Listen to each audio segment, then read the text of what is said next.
It's a wonderful time in the world of sports as March Madness is getting kicked off and here in just a couple of days in terms of the college basketball. You got college baseball going on. MLB is about to get started. You got the Masters right around the corner. But also, don't forget there is spring football going on here in the SEC. And as we're starting to get in reports of what these teams are looking like, we've already seen one spring game with Missouri having held their contest, their gold and black game up there in Como. It is time to do the way too early spring edition of the SEC football power rankings. Here, a consensus that we have, a compilation, if you will, of the SEC Unfiltered staff. We've gotten everybody's rankings, we've compiled them together, and we've averaged out to see where these teams are going to fall. And we're going to share those with you today.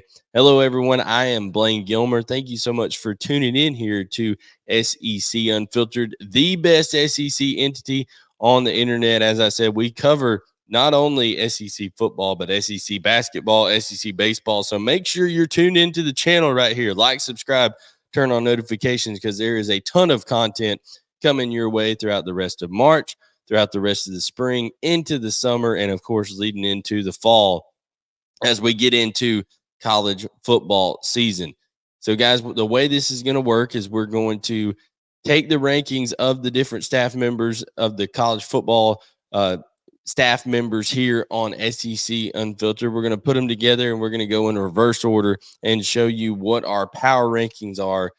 And the way these are done is, as of today, based on the knowledge we have and the personnel that we know about for these teams and who's healthy and all of those factors, as of today, if teams were to play a game on a neutral field, how would we have them ranked? That is, who do we think would win on a neutral field? And that is how we went about these rankings individually and then collectively averaged them together and got our results here. So we will start in reverse order. Like I said, number 16 down there is Vandy.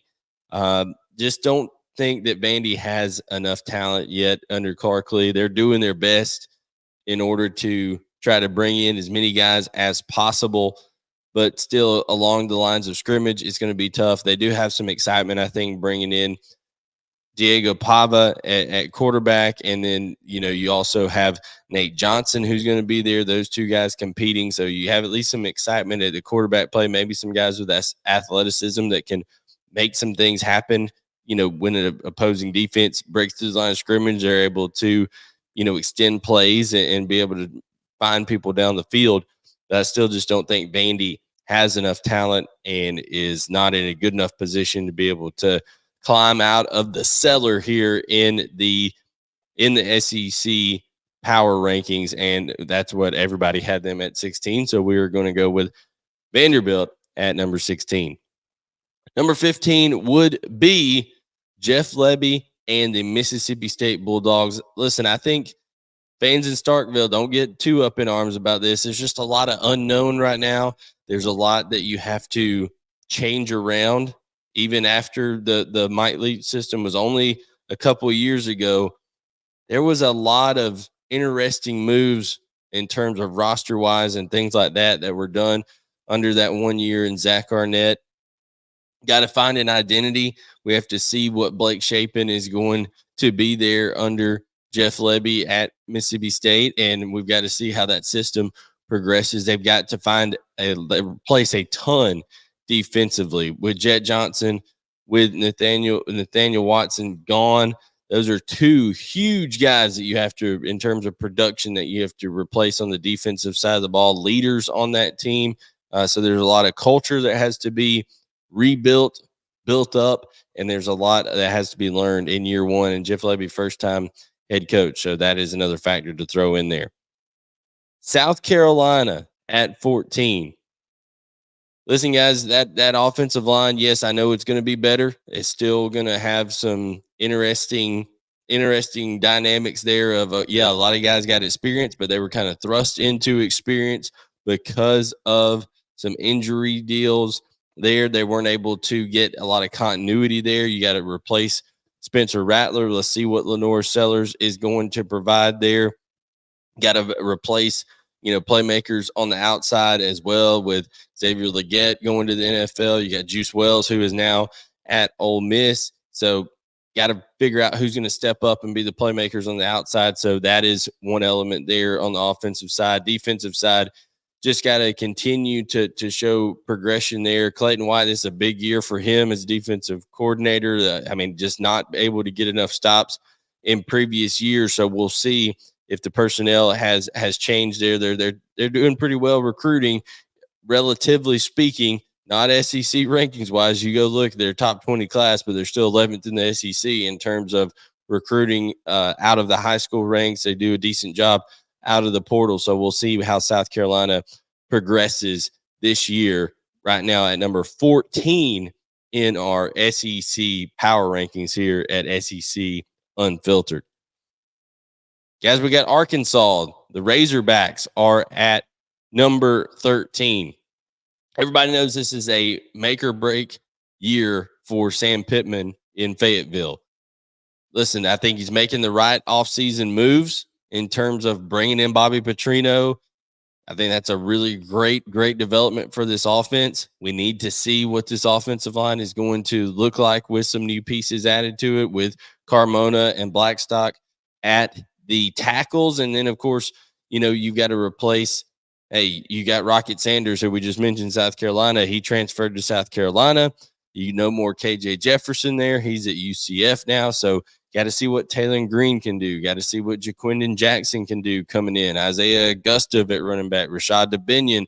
Can they get better at running the football this year? Because they're going to need to in order to help Taylor Green or Jacoby Criswell or whoever ends up being the quarterback. Looks like Taylor Green from everything that we're seeing in terms of his interactions with the team and how they're kind of treating him. It looks like Taylor Green's going to be that guy over there for Arkansas.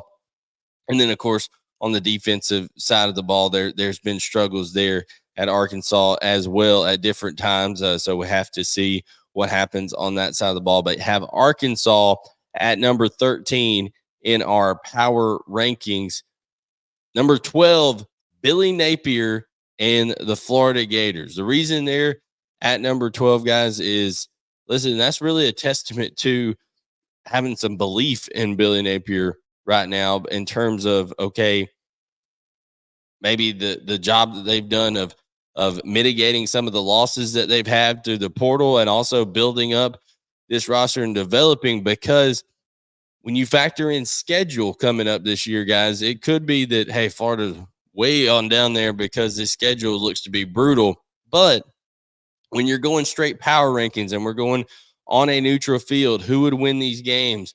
We're looking at, quarterback position, quarterback play. Graham Mertz, he did a decent job last year. Got to see what happens on the offensive line for Florida. We've got to see, okay, how do you develop playmakers other than Eugene Wilson? We got, Trevor Etienne is now gone from the program. He went to Georgia. You've got really one very experienced running back in Montrell Johnson. So who develops the depth there? Who's going to be those playmakers that surround Graham Mertz? Are they going to get better and more dynamic at the wide receiver position? We need to see that this spring. We need to see Austin Armstrong's defense at different times. They looked, certain games they looked really good. Certain games they got just totally their doors blown off, like they did in the second half of that Georgia game, like Kentucky did to them on the road at Kentucky. There was different times. Are we going to see some more consistency out of this Florida team? And they're going to have to be consistent week in and week out because they have maybe the most brutal schedule in all of college football. Really one of the most brutal schedules I remember seeing in a long time in college football. There's just not a week off, it doesn't seem like, for the Florida Gators. So Billy Napier and the Florida Gators at number 12. Number 11, you have the Kentucky Wildcats. You got Bush Hamden coming in from Boise State to be the replacement for Liam Cohen at offensive coordinator. Brock Vandegrift looks to be the new QB, but he is new in multiple facets, guys, because not only is he the new quarterback for Kentucky, it's going to be his first time being QB1 for a team in college, as he was a backup for 3 years at Georgia, QB2 last year to Carson Beck at Georgia. He did play a lot in that Kentucky game versus Mark Stoops, so they've seen him in action in that second half of that game. He's a big physical quarterback who's also able to run the football. He can sling it. I mean, he's got great arm strength, but it's just going to be experience. But listen, he's got a ton of playmakers to throw the ball to, whether it's Jamar Macklin, who comes in from North Texas, that I think is going to be a underrated superstar. I mean, I think this guy is going to really catch some people's attention early on in the season. Of course, you know that Dane Key and Barry and Brown are there. So now he has Chip Trainum, who is a running back who's come in from Ohio State. He'll look to replace Ray Davis. Again, offensive line has struggled at times. They ran the ball decently with Ray Davis.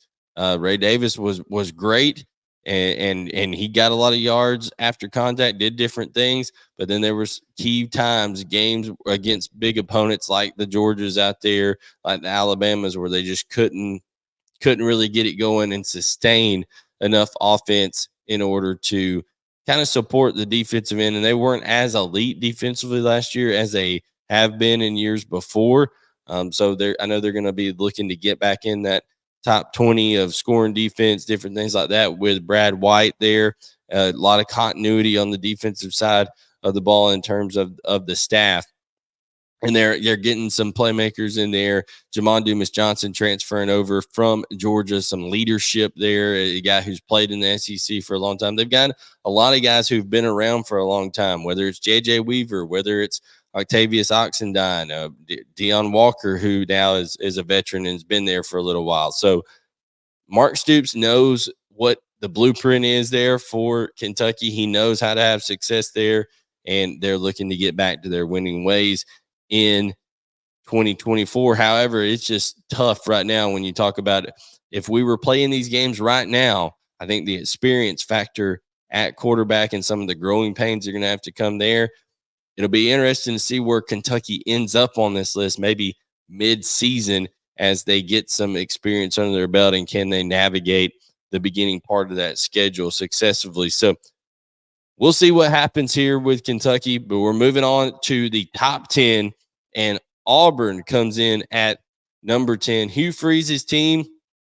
Listen, if we knew that how these young receivers, how quickly they were going to come on, and if Peyton Thorne and the passing game is going to show the development that Auburn is hoping it will show, with Hugh Freeze as the play caller and marrying up better some of the passing concepts to the running game in that RPO style system that he likes to employ. He lamented last year that Philip Montgomery maybe wasn't marrying things up the way that he exactly wanted to. And several times in press conference, he says, hey, we've got to call the correct passing concepts that go with the correct running concepts in our RPO game. He goes, sometimes I think that's a confusion for Thorne and for who was then there, Robbie Ashford, now at South Carolina, to help out over there with Lenore Sellers.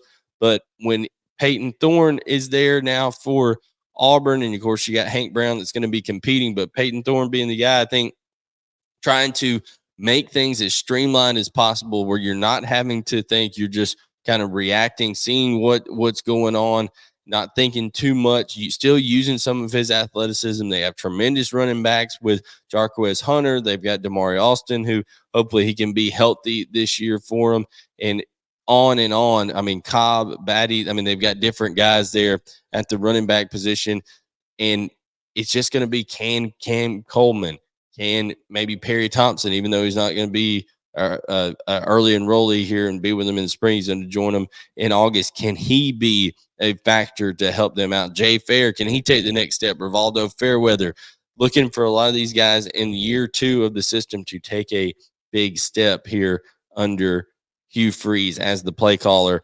And we've got Auburn at number 10 right now, just because some of that uncertainty. They've got some really good players coming back on defense with Keontae Scott, with Eugene Asante. Need to see what that front is going to look like, how they're going to produce. But I think you're going to see Auburn give a lot of teams, as they did last year with Georgia and Alabama. I think they're going to see them give a lot of teams a lot of trouble. And I would, if there's one team that personally I could see really climbing up this list before season is said and done, I think Auburn is a team that we may have undervalued here at number 10 as a staff. Number 9, Oklahoma. I think Oklahoma is a team that everybody's just looking to see, okay, how does that offensive line pan out? They don't have as much depth as they would like there. Caden Green transferred out to Missouri and left kind of a big hole there in that offensive line. Have to get some run production. Okay, have to be able to protect Jackson Arnold, and that's all going to be incumbent upon how they develop things at the offensive line, right? How are they able to be able to really get things going in terms of offensive line play, and then being able to distribute to who I think they have really talented wide receivers that they can end up targeting out there. You got Andrew Anthony, who is coming back from injury. You got Nick Anderson. You got Deion Burks that's transferring over from Purdue. That's a dynamic playmaker. I think in terms of on the defensive side of the ball with Danny Stutzman coming back. I mean, he's a true leader there in the middle of that defense. And remember, guys, this is a team that beat the Texas Longhorns last year in the Cotton Bowl in the Red River Shootout. So this is a team that when it plays at its peak performance, okay, it can be there. And if Brent Venables knows how to coach winning football, I think it's just about gaining that consistency. And when you come into the SEC, it's a grind. It's week in, week out, a grind. So Oklahoma, I think the talent there on the perimeter and at the skill positions is there. I think you have to develop along both of the lines of scrimmage in order to climb up these power rankings a little bit. But I really like Jackson Arnold. I think he's got a chance to have a big year. I think our staff is kind of right there in the middle here on the Oklahoma Sooners. Now, before we crack into the top half of this list, we do want to share with you, hey, you can go over to mybookie.ag with March Madness going on, all of these games. We want to share with you our partners at mybookie.ag who are going to provide you a special promo code for a welcome deposit bonus up to $1,000, guys. MyBookie.ag, whether it's the lines, whether it's the spreads, whether it's player prop bets, anything that you want, they have it. So you need to check it out, especially with all of this March Madness hoop stuff going on. You can get into their bracket challenge, possibly win a prize up to $25,000. Also, all your latest odds, news, trends, predictions, everything like that. You can get your information over there at mybookie.ag. They're going to educate you before you make these picks as well, with all those resources there for you. You can do it anytime, any place, anywhere, as it is a mobile friendly website over there. Mybookie.ag. Check it out today. Use the promo code SECU to get your welcome deposit bonus today. All right, let's get into the top half here. We've got the Texas A&M Aggies checking in at number 8. Year one of Mike Elko. Hope bounds eternal, right? I mean, it just hope springs eternal over there in College Station. People are excited that someone not named Jimbo Fisher is leading this football team. And Mike Elko is known as a culture guy, a program builder. What he did at Duke was phenomenal. Riley Leonard was his quarterback, of course. He's going to face Riley Leonard week 1 with Notre Dame coming into College Station. So that's going to be a unique dynamic right off the bat. But when you see what they have there, of course, the talent, even with the exodus of talent that they had with the transfer portal and things like that, the talent is still there. I think they have to have a guy really emerge as a playmaker in that backfield to help out Connor Wegman. I think Le'Veon Moss can be that guy, but I think Reuben Owens is a guy who can be tremendously dynamic and is a guy who I think they're going to have to find ways to get him the football. But listen, I think with a more modernized offense, okay, the shackles of Jimbo Fisher's play calling. Even with Bobby Petrino there, he kept too much of his fingerprints on things and didn't really let Bobby P be Bobby P. So with the wide receivers, I think we can see a big jump out of Ja'Day Walker, out of Noah Thomas, out of Moose Muhammad. We can see Donovan Green come back from injury and have success at tight end. I think you can be dynamic on offense with Connor Wigman at quarterback if you are Texas A&M. And then we know Mike Elko knows how to. We know he knows how to coach defense. I mean, you got to replace Edgerrin Cooper in the middle, but you got Taron York, a freshman who was great last year, going to be a sophomore. So we'll see there. Got some questions back there in the secondary. Got to get that figured out. But I think they're still going to be stout up front. I think they're still going to have, when you talk about DJ Hicks, when you talk about Shamar Stewart, there's lots of guys up there who are highly touted coming out of high school. And now Mike Elko and his staff get a chance to get in there, develop these guys, and really work on that culture there in Texas A&M, which I think that was the biggest problem. So number 8, you have Texas A&M Aggies in the SEC spring power rankings here. Number 7, you have LSU. LSU was terrible on defense. We know that. You bring Blake Baker in, you bring Bo Davis over from Texas, bring him back home where he's going to be a defensive line coach. I think those 2 moves alone are absolutely huge for the prospects of your defense in 2024. You can't be any worse. They're going to get better.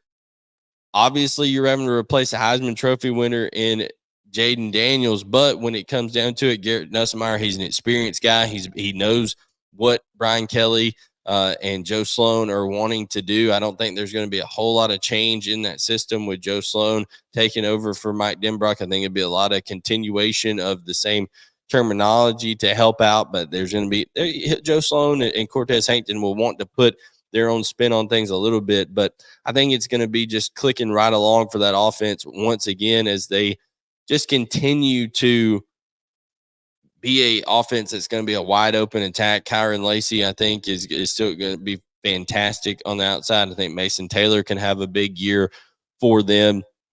Got to find some depth at running back. They may have to add a piece this spring in the portal, the portal window when that opens up. But when it comes down to it, I think Brian Kelly and company have worked themselves into a way that, going into year 3. They SEC championship appearance year 1, Heisman Trophy, Heisman Trophy winner and a tremendous offense year 2. Just had a total collapse on defense. Otherwise, I think you could have seen an LSU team been a playoff team a year ago. That's just how good they were on offense. Number 6, we see the Tennessee Volunteers. Josh Heupel and company have a lot of excitement in Knoxville with Nico Iamaleava going to be the quarterback there, taking over for Joe Milton. Joe Milton simply wasn't up to the par that you need quarterbacks to play in this Josh Heupel system. I mean, it is a quarterback-driven system. How the quarterback goes is how this offense is going to go. I know it's predicated on the run.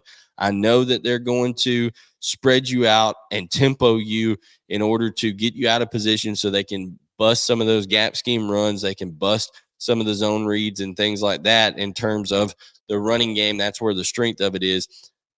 But they've got weapons on the outside. They got Chris Brazzell. I know that they've got Brew McCoy. I know they got Squirrel White. I know they have Dante Thornton. So they've got a lot of guys that they can still target, throw the ball to. You got Caleb Webb. You got Nimrod. I mean, so many different guys there that Nico is going to be able to target. And he showed us what he can do in that Iowa game. I think he's impressive as a good Iowa defense. I still think the biggest problem for this team is going to be, okay, can Tim Banks marry up some success in the back end of that defense, okay, with all of the turnover that they had in the secondary to match the pass rush that you're going to have up front with James Pierce, with the experienced guys up front. I mean, I know they have Keenan Pili coming back at inside linebacker. That's a big deal. That's going to help out there. But that secondary just worries me. I know they've got Jermon McCoy. I know they've got different guys coming in via the transfer portal at 2 corners, a safety. But I think we need to see it on the field. How's that all going to mesh together for Tennessee before we move them up any further in the list. I think the offense is going to be phenomenal. I think I have to questions on the defensive side of the football. And remember, this is if they were to play today, because we need to see that defense gel a little bit. And I think they're going to need a little bit of time to grow, get through fall camp, get through the first few games, all that. When you get to that Oklahoma game on the road, that's really going to be a test right there. Also, you got to play Grayson McCall early on with NC State. And we'll see how all that goes there when it's Nico's first, real big game as QB1, not in a bowl game setting. So we'll see how that goes. We'll see how the defense responds against some talented quarterbacks early on in the season for the Tennessee Volunteers. Now we get into the nitty gritty, guys. Who's going to be in the top 5 and what order are they going to be in? Number 5, Kalen DeBoer and the Alabama Crimson Tide. Listen, they got a big boost with Caden Proctor saying that he's going to stay and he's going to be penciled in, you would figure, at that left tackle position. He struggled early on last year, but by the end of the season, he really looked like that All-American caliber guy that he was touted coming out of high school. Really, really talented young player is Caden Proctor. So he's going to not go to Iowa and end up staying at Alabama. We'll have Cole Thompson will have a video on that later today on the channel, I believe. So stay tuned for that. And you can check it out in the archives if you're watching afterwards, after, not on the day we recorded this and released it. But when it comes down to it, the biggest question is, how does Jalen Milroe develop and how does Kalen DeBoer fit his system to Jalen Milroe? Now, he's going to say all the right things as a coach because that's what a smart coach does. He develops his offense to the strengths of his players. However, a lot of playmakers gone on the outside. They've got to learn a new system in terms of, Kendrick Law, in terms of a lot of these receivers and playmakers, weapons. You got new running back stepping up with Justice Haynes and Jam Miller. Jam Miller got a lot more experience even than Justice Haynes did during the season last year, but Justice Haynes, I think, is more talented than Jam Miller and a more complete back. So we'll see how all of these factors play in on offense. Defensive-wise, you got Dante Lawson coming back over there. In terms of up front, a lot of experience up front as well along the defensive line. There's 2 areas that I think Alabama's hurting in is, experience on the edge in terms of where does the pass rush come from? And then also on the back end, they literally replaced their entire secondary except Malachi Moore. So we'll see how things turn out on the back end over there. But I just think some of these questions and some of the experience and some of the time together in this system has to play out. Now, could Alabama still be a 10, 11 win football team?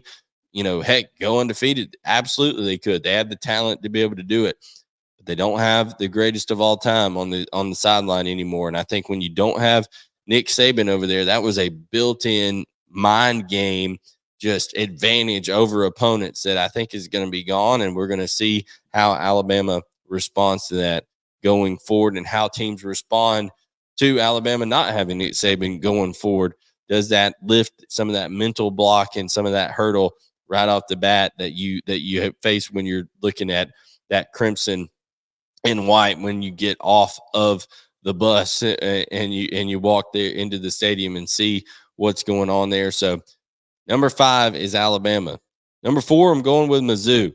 And it's not just me. It was across the board. They finished higher, except for I think one or two of our polls here. It was very close, but Mizzou ends up at number 4. Listen, I think it's continuity. I think it's experience. I think it's momentum.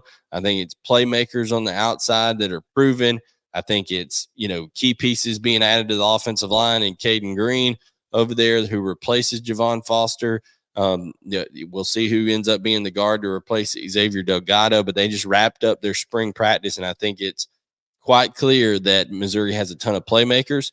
I think Missouri, with Blake Baker moving on defense, they got to answer some questions there. But guys, when you go out and get a Toriano Pride from Clemson, and when you go out and get a Toriano Pride from Clemson, and you get a Drayden Norwood, who was the 3rd corner last year, who's going to step up right away, that as we've seen, and be able to replace Ennis Rakestraw, replace Chris Abrams-Drain.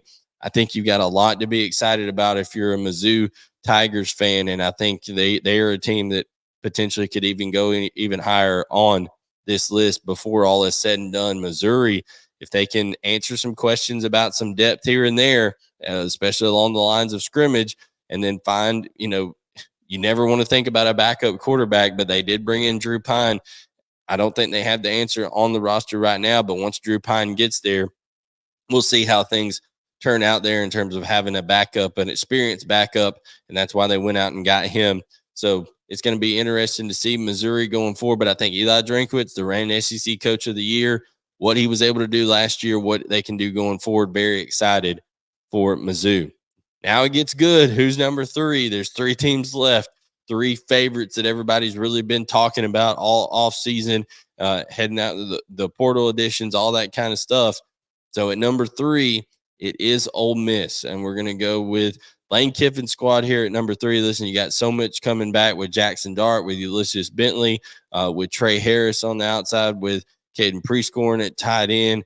There's so many additions. They add Juice Wells on the outside as well. I mean, just so many weapons that you have and experience. They added some pieces up front. They've got a lot of experience up front, added so much on that defense.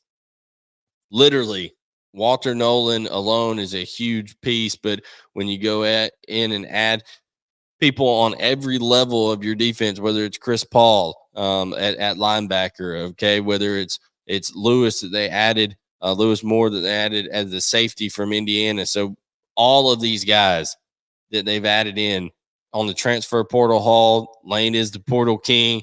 Can he mesh them all together? I think that's one of the only reasons maybe they didn't end up at number 2 on this list is you got to see all the pieces come together and work together. But Lane Kiffin and Ole Miss, you're not going to find a more talented team, I don't think. Now, is some of the depth there? It's not about your as our friend Dave Shoemate says, it's not about your top 22, meaning you're starting 11 on each side. It's about your top 44. Okay, what are the 2 deeps on each side look like? How much talent can you cultivate? How much depth? How fresh can you be come the end of the season? You got to have some luck in terms of injury stuff and things like that. Every team does when you're going to be successful in the SEC, but Ole Miss has everything that they need to be a true contender in the SEC in 2024. The Texas Longhorns, they're at number 2 coming into the SEC, coming off a college football playoff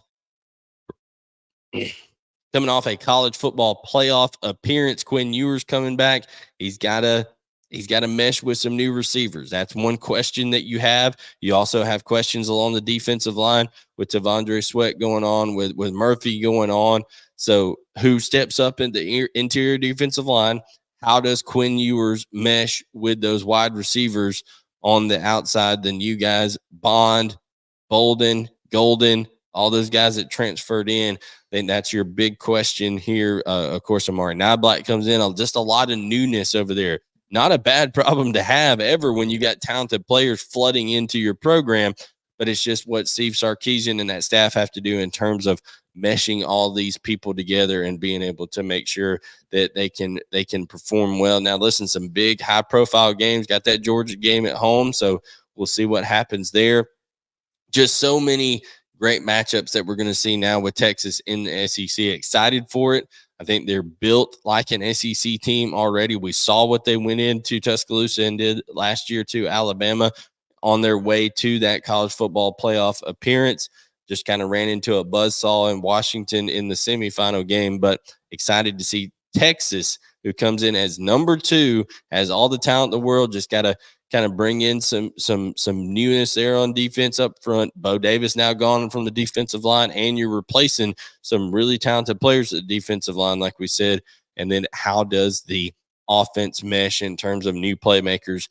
Other than that, I think Texas is about a surefire thing as you can find in the 2024 season, probably a playoff berth at minimum for Texas in the 12 team. And at number 1, we have the Georgia Bulldogs. Quite simply, guys, Kirby Smart has built a monster in Athens. Back-to-back national championships in 2021, 2022. First loss in 29 games coming to Alabama in 30 games. They had a 29-game win streak coming to Alabama, a 3-point loss that took them from number 1 in the college football rankings to number 6. The first time ever a number 1 team has dropped out of the top 4 in the final rankings. So safe to say Kirby Smart and company are going to have a chip on their shoulder. They are replacing 2 key playmakers with Brock Bowers and Lan McConkey, but they have so many weapons. 2 guys that were number 1 receivers at SEC teams before they transferred to Georgia and now have a year in the Georgia system under their belt, under Mike Bobo and Dominic Lovett and Rod Thomas. Oscar Delp steps up at tight end. You have so much going on in terms of Carson Beck coming back, a Heisman Trophy contender, a guy who can be number 1 overall pick in the 2025 NFL draft. There's a ton of hype around him, and there's just so much continuity on that staff, guys, that Kirby Smart has built a monster. Like I said, it's just going year after year, just chugging right down the tracks there for Georgia. And I think Georgia is the most talented team. Like I said, I think they have maybe the best coaching staff, definitely the top head coach in college football now with Nick Saban gone. And we've got to see what this Georgia team can do in some big road environments, of course, with Texas, with Alabama, with Ole Miss, some big games that they have this year. But Georgia is at number 1 in our SEC power rankings in 2024.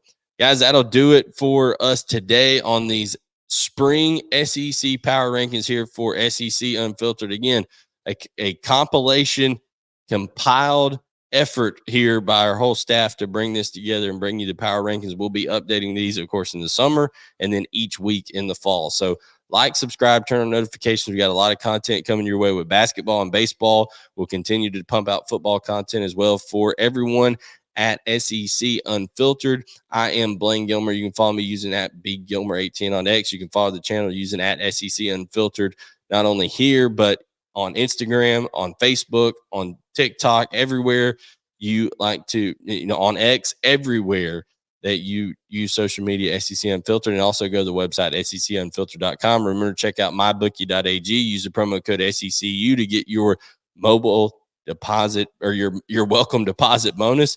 Thank you for tuning in. We'll catch you guys next time to talk more SEC right here on SEC Unfiltered, the best SEC entity on the internet.